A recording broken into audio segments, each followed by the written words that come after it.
Mahar politik atau uang sogok, apapun istilahnya, biaya besar yang harus dikeluarkan kandidat untuk mendapatkan dukungan politik.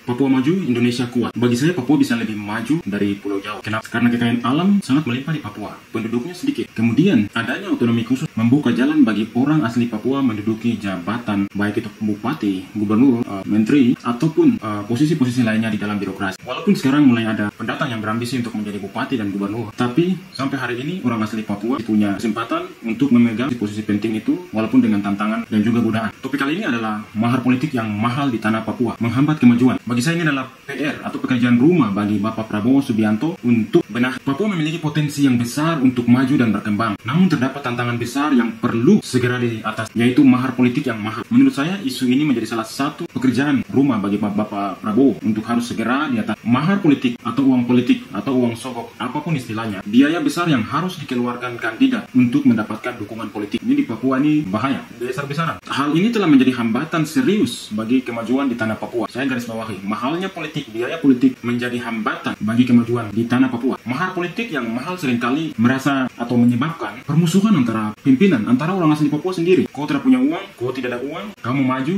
ada teman yang ada uang, dia maju, kau merasa dia menghambat Anda. Ya, yang paling parah adalah kadang-kadang lawan politik itu dihilangkan dengan cara-cara yang kurang bagus, cara-cara yang keji. Ibaratnya kalau cinta ditolak, dukun bertindak, ayo bertindak. Nah, dalam politik pun ada. Beberapa waktu lalu teman saya mengatakan bahwa ada seorang politisi yang mau maju, dia harus sewa dukun supaya dia menang. Nah, ini bahaya. Sudah ada praktek-praktek yang seperti ini. Ini saya dengar dari teman saya, kalau bisa jadi teman saya ini salah. Tapi kalau sampai benar ada dukun atau ada ilmu-ilmu hitam yang dipakai untuk menjatuhkan lawan politik atau untuk mendapatkan suara dan lain-lain, wah, ini sudah bahaya. Ingat, ini tanah Injil, Papua. Gereja banyak, masjid banyak, orang beribadah tiap saat. Tapi kalau sudah seperti ini kutukan bagi kemajuan Papua. Intinya bahwa politik uang mahal itu menghambat. Situasi seperti itu menimbulkan konflik yang menghambat stabilitas politik. Kelihatan baik-baik saja, namun kita sedang jalan lambat dalam pembangunan. Kemajuannya lambat. Orang di Jawa, di tempat lain sudah ada di bulan. Kita masih baku ribut dengan hal-hal yang ada di bumi. Ya. Nah, itu cuma istilah saja, jangan terlalu serius. Nah, lebih buruk lagi, yaitu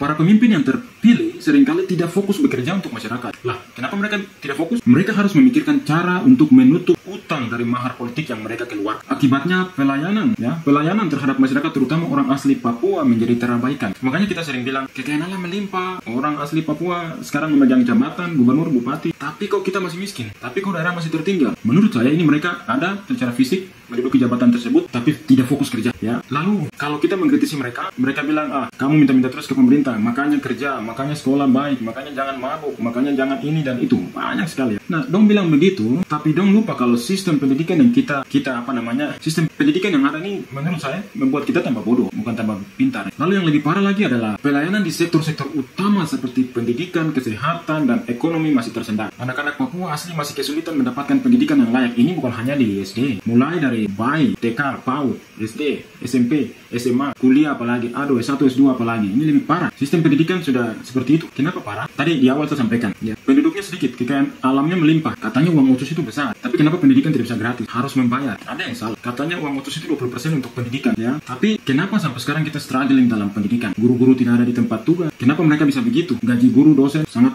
kecil, sementara koruptor gaji besar. Nah, ini masalah besar. Itu kita berbicara pendidikan, belum kesehatan, ya. Belum ekonomi. Lalu, menurut saya, ya, hal ini Bapak Presiden Prabowo Subianto memiliki tugas yang besar untuk membenahi masalah ini. Reformasi politik yang mengurangi atau bahkan menghapus praktik mahar politik, uang sogok, uang pintu, uang apalagi uang pelicin, ya. Itu kalau dihapus atau dikurangi, saya berharap dihapus, ya, adalah langkah awal yang harus diambil. Dengan demikian pemimpin yang terpilih nanti dia fokus kerja tanpa berpikir tentang utang yang harus dia ganti, uang yang dia sudah pinjam di mana, pengusaha siapa yang sudah dukung dia, harus atur dia lagi untuk mengatur jabatan, mengatur bisnis, mengatur proyek. Nah, hal-hal ini tidak bisa ataupun tidak bisa diintervensi kalau di awal orang sudah tidak utang uang politik tadi, mahar politik, ya. Jadi bagi saya ini adalah tugas besar yang harus diselesaikan. Papua itu bisa lebih maju, ya. Tapi situasi seperti ini yang menghambat. Beberapa hari lalu saya membahas tentang enam atau beberapa jenis pencuri yang ada di tanah Papua, ya. Topik kali ini hampir mirip temanya, tapi ini adalah mahar politik. Dengan dukungan kebijakan yang tepat, kenapa harus kita minta ke presiden? Ya, karena presiden adalah panglima tertinggi yang mengatur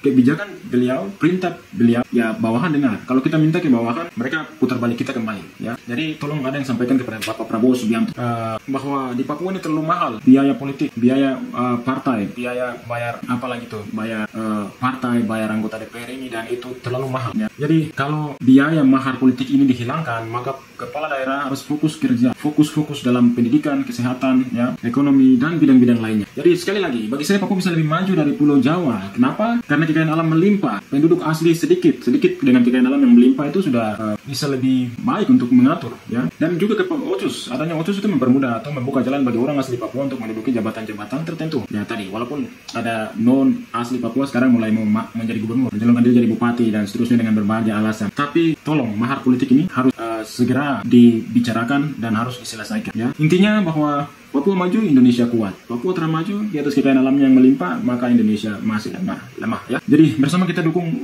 wujudkan perubahan positif untuk tanah Papua. Terima kasih telah menyaksikan. Sampai jumpa di video berikutnya.